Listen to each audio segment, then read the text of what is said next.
ಮೈಸೂರು ಮಹಾರಾಜರು ಇಡೀ ಕರ್ನಾಟಕದ ಘಟನಾಬದ್ಧ ಮಹಾರಾಜರಾಗಿ ಇರಲು ಅಭ್ಯಂತರವಿಲ್ಲ. ಅದಕ್ಕೆ ಇದು ಸರಿಯಾದ ಕಾಲ. ಮೈಸೂರು ಅರಸರೇ ಕನ್ನಡಿಗರ ನಿಜವಾದ ಅರಸರು. ಮೈಸೂರಿನ ಮಟ್ಟಿಗೆ ಹೇಳುವುದಾದರೆ, ಇಲ್ಲಿಯ ಮಹಾರಾಜರು ಘಟನಾಬದ್ಧ ಅಧಿಪತಿಗಳಾದರೆ ಎಷ್ಟು ಭೂಷಣ. ಮೈಸೂರನ್ನು ಬಿಟ್ಟು ಕೇವಲ ಬ್ರಿಟಿಷ್ ಕರ್ನಾಟಕದ ಭಾಗಗಳನ್ನೆಲ್ಲ ಒಂದುಗೂಡಿಸುವ ಪ್ರಸಂಗ ಬಂದರೂ ಬರಬಹುದು.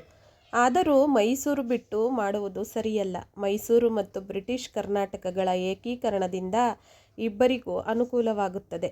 ಮೈಸೂರಿಗೆ ಹಲವು ಅನುಕೂಲಗಳಿವೆ, ಆದರೆ ಬಂದರು ಮೊದಲಾದ ಸೌಕರ್ಯಗಳಿಲ್ಲ. ಏಕೀಕರಣದಿಂದ ಇದು ಸಾಧಿಸುತ್ತದೆ. ಅಖಂಡ ಕರ್ನಾಟಕದ ವ್ಯಾಪಾರ ಕೈಗಾರಿಕೆಗಳನ್ನು ಅಭಿವೃದ್ಧಿ ಮಾಡುವುದಕ್ಕೂ ಅನುಕೂಲವಾಗುತ್ತದೆ. ಇದನ್ನೆಲ್ಲ ನೀವು ಆಲೋಚನೆ ಮಾಡಬೇಕು.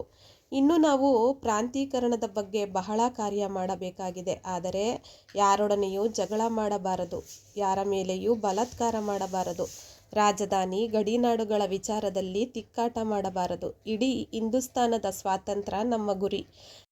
ಸ್ವತಂತ್ರ ಹಿಂದೂಸ್ತಾನದಲ್ಲಿ ನಾವೊಂದು ಭಾಗ ಎಂದು ತಿಳಿದು ಕೆಲಸ ಮಾಡಬೇಕು. ಸಂಸ್ಥಾನಗಳ ಪ್ರಶ್ನೆ, ಕೊಡಗು, ಗೋವೆಗಳ ಪ್ರಶ್ನೆಯನ್ನು ಪರಸ್ಪರ ಸೌಹಾರ್ದಗಳಿಂದ ಬಗೆಹರಿಸಬೇಕು.